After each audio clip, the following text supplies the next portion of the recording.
8મું વેતન પંચ. આ શબ્દો સાંભળતાની સાથે જ લાખો સરકારી કર્મચારીઓ અને તેમના પરિવારોનું ધ્યાન ખેંચાય છે. અને કેમ ન ખેંચાય? આખરે આ તેમની આર્થિક સુરક્ષા અને ભવિષ્ય સાથે જોડાયેલો બહુ મોટો મુદ્દો છે. પણ વાત માત્ર એટલી જ નથી. આ ચર્ચાની અસર દેશના સમગ્ર અર્થતંત્ર પર પણ પડી શકે છે. તો ચાલો આ આખા મામલાને જરા ઊંડાણથી સમજીએ. 3.25 સ્ક્રીન પર દેખાતો આ માત્ર એક આંકડો નથી. સરકારી કર્મચારીઓના પગાર માટે જે મોટી વાટાઘાટો ચાલી રહી છે ને, એના કેન્દ્રમાં બસ આ જ આંકડો છે. પણ આ આંકડાનો મતલબ શું છે અને એ આટલો બધો મહત્વનો કેમ છે? તો જુઓ, આખી ચર્ચાનો મુખ્ય હીરો છે ફિટમેન ફેક્ટર. હવે એકદમ સાદી ભાષામાં કહીએ તો આ એક એવો ગુણાંક છે, એક મલ્ટીપ્લાયર, જેના આધારે નક્કી થાય છે કે કોઈપણ કર્મચારીનો નવો બેઝિક પગાર કેટલો વધશે. અને બસ એટલે જ આ 3.25નો આંકડો આટલો બધો ચર્ચામાં છે. પણ વાત અહીંયા જ પૂરી નથી થતી. ભલે 3.25નો પ્રસ્તાવ ચર્ચામાં હોય, પણ યુનિયનના પ્રતિનિધિ શ્રી મિશ્રાના કહેવા મુજબ હજુ સુધી કંઈ પણ ફાઇનલ નથી થયું.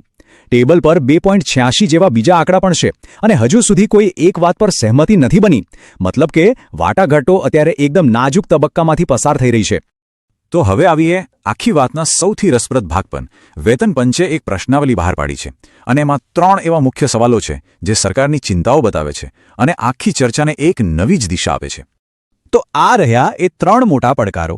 પહેલો, અર્થતંત્ર પર શું અસર થશે? બીજો, શું સરકારી નોકરીની સરખામણી પ્રાઇવેટ સેક્ટર સાથે થઈ શકે? અને ત્રીજો, શું બંને સેક્ટરના પગાર એકસરખા હોવા જોઈએ? આ 3 સવાલો જ આખી ચર્ચાનો પાયો છે અને એના જવાબમાં જ યુનિયન પોતાની દલીલો રજૂ કરી રહ્યું છે. ચાલો આમાંથી પહેલા મુદ્દાને પકડીએ. અર્થતંત્ર પર અસર. સૌથી મોટો સવાલ એ જ છે કે પગાર વધારો એ દેશ પર આર્થિક બોજ છે કે પછી અર્થતંત્રને ગતિ આપનારું એક એન્જિન? ચાલો જોઈએ કે બંને પક્ષો આ વિશે શું વિચારે છે. જો અહીંયા 2 વિચારધારા એકદમ સામસામે છે. એક તરફ પંચને ચિંતા છે કે પગાર વધારવાથી સરકારી તિજોરી પર મોટો બોજ આવશે, તો બીજી તરફ યુનિયનનું માનવું છે કે આનાથી તો અર્થતંત્રને ફાયદો થશે, એક નવું પ્રોત્સાહન મળશે.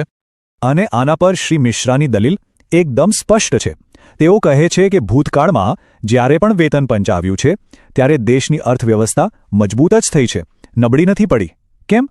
કારણ કે જ્યારે લોકોના હાથમાં વધુ પૈસા આવે છે ત્યારે તેમની ખરીદ શક્તિ વધે છે, તેઓ વધુ ખર્ચ કરે છે, જેનાથી બજારમાં માંગ વધે છે અને આખરે જીડીપીને વેગ મળે છે.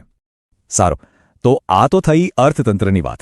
હવે આવીએ પેલા બીજા અને ત્રીજા સવાલ પર, જે બંને જાહેર અને ખાનગી ક્ષેત્રની સરખામણીના વિવાદાસ્પદ વિચારની આસપાસ ફરે છે.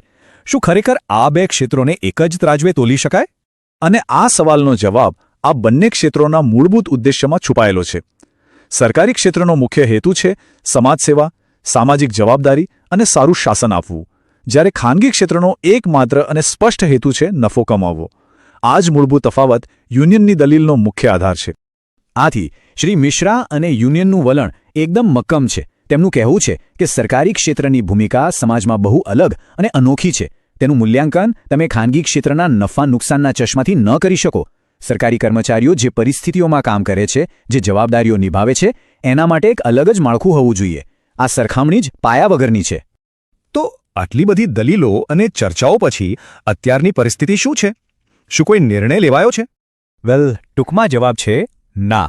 આટલી બધી મજબૂત દલીલો રજૂ થયા પછી પણ આ ચર્ચા હજી ચાલુ જ છે. ફિટમેન્ટ ફેક્ટરનો અંતિમ આંકડો શું હશે એના પર હજુ કોઈ નિર્ણય લેવાયો નથી. બંને પક્ષો એક સર્વસંમત ઉકેલ શોધવાનો પ્રયાસ કરી રહ્યા છે. અને અંતે એક સવાલ જે આપણને વિચારતા કરી જાય છે: શું જાહેર સેવા અને નફા માટે ચાલતા ઉદ્યોગની ખરેખર ક્યારેય સરખામણી થઈ શકે?